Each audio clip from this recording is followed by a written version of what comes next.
பயங்கர வேகமா கல்யாணம் பண்ணிக்கிட்டு, அதே வேகத்தோட விவாகரத்து வாங்குன பிரபலங்கள் யாரெல்லாம் தெரியுமா? லிஸ்ட்ல நம்ம ஃபர்ஸ்ட் பார்க்க போறது சோனியா அகர்வால். 2000 காலகட்டத்தோட ஆரம்பத்துல தமிழ் சினிமாவோட முன்னணி நடிகையா இருந்தவங்க தான் சோனியா அகர்வால். செல்வராகவனோட டைரக்ஷன்ல நடிக்கும்போது அவரையே காதலிச்சு 2006ல கல்யாணம் பண்ணியிருக்காங்க. ஆனா அவங்க நினைச்ச மாதிரி கல்யாண வாழ்க்கை போகாம அவங்களுக்குள்ள எக்கச்சக்க பிரச்சனைகள். அதனால வெறும் 4 வருஷத்துல 2010ல 2 பேரும் விவாகரத்து வாங்கி பிரிஞ்சுட்டாங்க.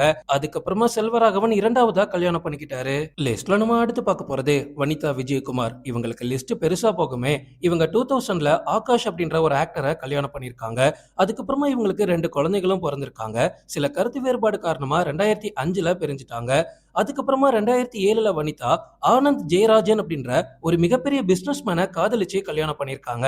இவங்களுக்கு ஒரு பெண் குழந்தையும் பிறந்துச்சு. அதுக்கப்புறமா இவங்க கூடயும் செட் ஆகாம 2012ல இவரையும் விவாகரத்து பண்ணியிருக்காங்க வனிதா. அதுக்கப்புறமா ஒரு சில ரிலேஷன்ஷிப்ல இருந்ததா வனிதா சொல்லப்பட்டாலோ அபிஷியலா அடுத்த கல்யாணம் பண்ணது 2020ல தான் பீட்டர் பால.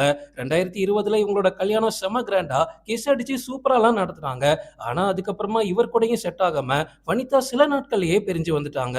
லிஸ்ட்ல நம்ம அடுத்து பார்க்க போறது ரச்சிதா மகாலட்சுமி. ஒரு மிகப்பெரிய சீரியல் நடிகையா பார்க்கப்பட்ட இவங்க ஃபயர் படத்துல சும்மா ஃபயரா நடிச்சு எல்லாரையும் ஒரு மிகப்பெரிய ஆட்டம் காண வச்சாங்க.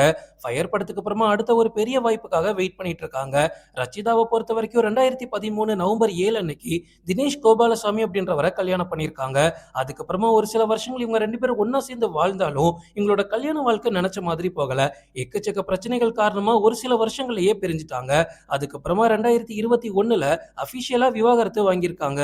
லிஸ்ட்ல நம்ம அடுத்து பார்க்க போறது அமலா பால். அமலா பால் தலைவா படத்துல நடிச்சிட்டு இருக்கும்போது அந்த படத்தோட டைரக்டரான ஏஎல் விஜய காதலிச்சு 2014ல கல்யாணம் பண்ணிக்கிட்டாங்க. கல்யாணம் என்னவோ செம கிராண்டா தான் நடந்துச்சு.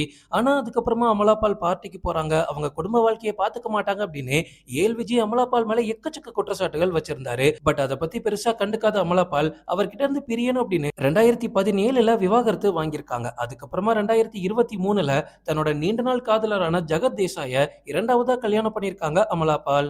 லிஸ்ட்ல நம்ம அடுத்து பார்க்க போறது ஊர்வசி. இந்தியன் சினிமாவோட தலை சிறந்த நடிகையான ஊர்வசி மனோஜ் கே ஜெயன் அப்படின்ற ஆக்டரை 2000 ஆண்டுல கல்யாணம் பண்ணியிருக்காங்க.